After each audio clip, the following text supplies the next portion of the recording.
జీహెచ్ఎంసీలో మున్సిపాలిటీల విలీనంపై ప్రత్యేక సమావేశాన్ని నిర్వహించారు. అశాస్త్రీయంగా విభజన జరిగిందంటూ సభ్యులు ఆగ్రహం వ్యక్తం చేశారు. పలు మున్సిపాలిటీల విలీనంతో జీహెచ్ఎంసీ పరిధి 150 నుంచి 300కి పెరిగింది. ఇక ఇదే అంశంపై మరింత సమాచారం మా బ్యూరో చీఫ్ శేఖర్ అందిస్తారు. జీహెచ్ఎంసీ ప్రత్యేక కౌన్సిల్ సమావేశం అయితే కొనసాగుతున్నది. జీహెచ్ఎంసీలో 27 మున్సిపల్ కార్పొరేషన్ మున్సిపాలిటీలు విలీనమైన నేపథ్యంలో మొత్తానికి డీలిమిటేషన్ వార్డుల విభజన మాత్రం తెలంగాణలో వార్డుల విభజనకు సంబంధించి ఏదైతే రాజముద్ర ప్రభుత్వం గెజిట్ రిలీజ్ చేసిందో దీనిపైన కార్పొరేటర్లు రాష్ట్ర వ్యాప్తంగా జీహెచ్ఎంసీ కార్పొరేటర్లు 150 మంది దీని మీద అభ్యంతరం వ్యక్తం చేస్తున్న పరిస్థితి అయితే కనబడుతున్నది. ఈరోజు ఏదైతే వాళ్ళకు సంబంధించిన ఈ డీలిమిటేషన్ పైన ఏదైతే వాళ్ళ అనుమానాలు, సలహాలు, సందేహాలను నివృత్తి చేసుకోవాలి, కౌన్సిల్ సమావేశంలో వాళ్ళ సందేహాలను ఏమైనా అబ్జెక్షన్స్ ఉంటే చెప్పాలి అంటూ ఈరోజు ప్రత్యేక కౌన్సిల్ సమావేశం జీహెచ్ఎంసీలో మాత్రం వాడివేడిగా కొనసాగుతున్నది. దీనికి సంబంధించి ఆర్వి కర్ణన్ కమిషనర్ మాట్లాడుతూ ఏదైతే good governance centre for good governance study చేసిన తర్వాత 300 డివిజన్లుగా దీన్ని వార్డులను చేశాము అంటూ ప్రకటన చేశారు. అలానే 2011 జనాభా లెక్కల ప్రకారమే ఈ డీలిమిటేషన్ వార్డుల విభజన జరిగిందని చెప్పడం జరిగింది. కానీ దీనిపైన ప్రతిపక్షాలు మాత్రం పెద్ద ఎత్తున ఆందోళన చేస్తున్న పరిస్థితి. ఎన్నో సందేహాలు కార్పొరేటర్లకు ఈ 300 డివిజన్లు ఏదైతే గవర్నమెంట్ ప్రకటన చేసిందో ఇది ఇంత ఉటావుటిన తీసుకున్న నిర్ణయమే. స్వయంగా ఒక మేయర్, డిప్యూటీ మేయర్కి కూడా ఎలాంటి ఈ విషయమే తెలియదు.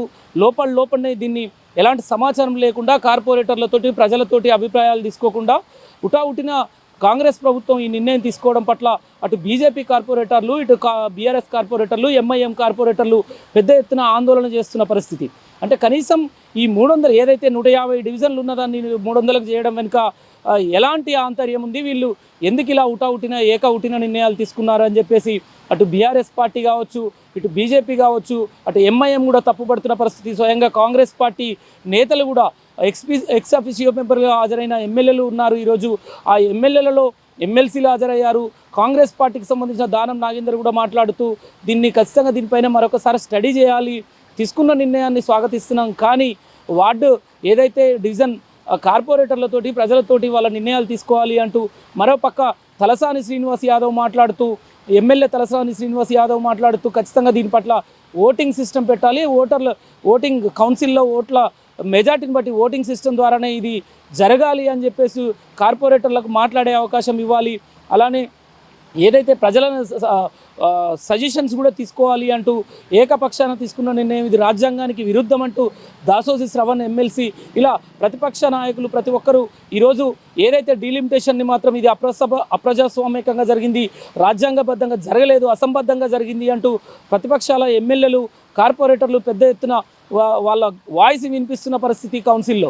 ఇదే అంశంపైన కాంగ్రెస్ నేతలు ఇదొక గ్లోబల్ సమ్మిట్ జరిగిన నేపథ్యంలో అతిపెద్ద మహానగరంగా ఇది ఉండబోతుంది, అతిపెద్ద మహానగరంగా ఉండబోతుందని ఆర్వి కర్ణన్ చెప్పడంతో అది ప్రతిపక్షాలు మాత్రం దీనిపైన దుమ్మెత్తిపోస్తున్న పరిస్థితి. ఓ పక్క చాలా సీరియస్ అవుతున్న పరిస్థితి. ఎందుకంటే మహానగరంగా విస్తరించడానికి మాత్రమే చూస్తున్నారు, కానీ కనీస సౌకర్యాలు లేవు. ఇప్పుడున్న 150 డివిజన్లకే మ్యాన్ పవర్ లేక, ఎంప్లాయీస్ ఎవరు లేక సతమతమవుతున్న నేపథ్యంలో ఇప్పుడు 300 మందికి ఏఈలని, డిఈలని కూడా పెంచుతారా అంటూ ప్రతిపక్షాలు మాత్రం కౌన్సిల్లో నిలదీస్తున్న పరిస్థితి, వాళ్ళ ప్రశ్నల వర్షం కురిపిస్తున్న పరిస్థితి. మరోపక్క ఏదైతే ఇంకా 2 నెలల వీళ్ళ పదవి కాలం ఉన్న నేపథ్యంలో ఇదే 2 కోట్ల రూపాయలు ఇచ్చిన విషయంలో కూడా 1 కోటి రూపాయల మంత్రులకు పర్మిషన్ ఇచ్చిన విషయంపైన కూడా మంత్రి తలసాని శ్రీనివాస్ యాదవ్ దానిపైన సందేహాలు వెలిబుచ్చారు.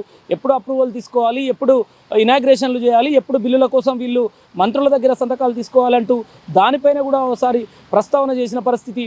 అలానే పార్టీలకు అతీతంగా ఈ డీలిమిటేషన్ ఏదైతే జరిగిందో ఇది రాజ్యాంగబద్ధంగా జరగలేదు, అసంబద్ధంగా జరిగింది అంటూ అటు ఎంఐఎం పార్టీని అనగదొక్కడానికి, ఎంఐఎం పార్టీని ఇబ్బంది పెట్టడానికే ఈ డివిజన్ల ఏర్పాట్లు చేసినట్లుగా ఉందంటూ బహిరంగంగానే ఎంఐఎం పార్టీకి సంబంధించిన ఎమ్మెల్యే బలాల కూడా కౌన్సిల్లో తన వాయిస్ వినిపించిన పరిస్థితి. ఇక్కడ ఈ కౌన్సిల్లో ఈ డివిజన్లో ఉన్న మేము పక్క డివిజన్లోకి వెళ్ళి ఓటు వేయడం ఏంటి, వీళ్ళు తీసుకున్న నిర్ణయం అంత కరెక్ట్ లేదు, ఏదైతే నిన్న ఈ రిపోర్ట్ ఆధారంగా 300 డివిజన్లు అంటున్నారు. కొంతమంది మాత్రం ఈ 300 డివిజన్లు కూడా అవసరం లేదు, మరో 30 డివిజన్లు పెరిస్తే సరిపోతుంది అంటూ, మరో పక్క కొంతమంది ఇంకో 100 డివిజన్లు పెంచినా కూడా 250 280 డివిజన్లు అవుతాయి. కానీ ఇది 300 డివిజన్లు ఏ ప్రాతిపదికన చేశారు, ఏ లెక్క ప్రకారం చేశారు? ఆ 2011 జనాభా లెక్కల ప్రకారం చేశామని జిహెచ్ఎంసీ కమిషనర్ ఆర్వి కర్ణన్ తెలపడంతో ఆ 2011 లెక్కల జాబితా మాకు ఇవ్వాలి అంటూ ఎంఐఎం పార్టీ కార్పొరేటర్లు కూడా వాళ్ళు అంటున్న పరిస్థితి. మరోపక్క బీజేపీ మాత్రం ఇష్టం వచ్చినట్లుగా వాళ్ళ ఇష్టారీతిన డివిజన్లను విడదీయడం వెనుక ఏం మతలబు ఉంది అంటూ బీజేపీ కార్పొరేటర్లు కూడా అంటున్న పరిస్థితి. బీఆర్ఎస్ కార్పొరేటర్లు మాత్రం ఏకంగా అసలు ఇది అసంబద్ధంగా నడిచింది, ఎలాంటి కార్పొరేటర్ని సంప్రదించలేదు, ఆఖరికి మేయర్కు డిప్యూటీ మేయర్ కూడా తెలియదు కదా అంటూ తలసాని శ్రీనివాస్ యాదవ్ ఎమ్మెల్యే స్వయంగా కౌన్సిల్లోనే మేయర్కు డిప్యూటీ మేయర్కు తెలియకుండా జరిగింది, ఇది అధికారుల ద్వారానే ప్రభుత్వం ఇట్లా ఏకపక్ష నిర్ణయం తీసుకుందని తలసాని శ్రీనివాస్ యాదవ్ అనడంతో, అవును అంటూ మేయర్ కూడా అనడంతో కొంత అవాక్కైన పరిస్థితి. మొత్తానికి ఇలాంటి పరిస్థితి ఎవరికి తెలియకుండా, మేయర్కు స్వయంగా నగర ప్రథమ పౌరుకు తెలియకుండా కూడా ఈ నిర్ణయాలు తీసుకోవడం పట్ల ఇది అంత తొందరగా ఉటావుటిన తీసుకోవాల్సిన అవసరం ఏముంది? ప్రజలతోటి, కార్పొరేటర్లతోటి అందరితో నిర్ణయం తీసుకున్న తర్వాతనే ఇలాంటి నిర్ణయం తీసుకోవాలి, అందరినీ సంప్రదించిన తర్వాతనే ఈ వార్డుల విభజన డీలిమిటేషన్ జరగాలి. ఈ డీలిమిటేషన్కు పూర్తిగా మేము వ్యతిరేకం అంటూ అటు బీఆర్ఎస్, ఇటు బీజేపీ, అటు ఎంఐఎం మాత్రం అంటున్న పరిస్థితి. మరి ఈ చూడాలి ఇక మరి ఈ డీలిమిటేషన్ పైన ఇప్పటికే ఫిర్యాదులు ఏమైనా ఇబ్బందులు ఉంటే నేరుగా జిహెచ్ఎంసీ కార్యాలయంలో కంప్లైంట్ చేయొచ్చు అంటూ గత కొద్ది రోజులుగా జిహెచ్ఎంసీ కార్యాలయంలో కంప్లైంట్లు అందుతున్న పరిస్థితి. అంటే ఒక డివిజన్ల విభజనలో ఏదైతే వార్డుల విభజనలో కొంత ఇక్కడి ప్రజలను అక్కడ ప్రజలను ఇక్కడ ఇబ్బందులు ఎదుర్కొంటున్నారు. ఇష్టారీతిగా వాళ్ళ ఇష్టమైన రీతిలో డివిజన్లను విడదీశారు, డివిజన్లను ప్రకటించారు. ఇది మరొకసారి ఆలోచించాలి. ఖచ్చితంగా ఈ డివిజన్లని 300 డివిజన్ల ప్రస్తావనను ఒప్పుకునే సమస్య లేదు, ససేమిరా అంటూ ప్రతిపక్షాలు అంటున్న పరిస్థితి. మరి ఇప్పటికైతే కౌన్సిల్ మాత్రం కొనసాగుతున్నది.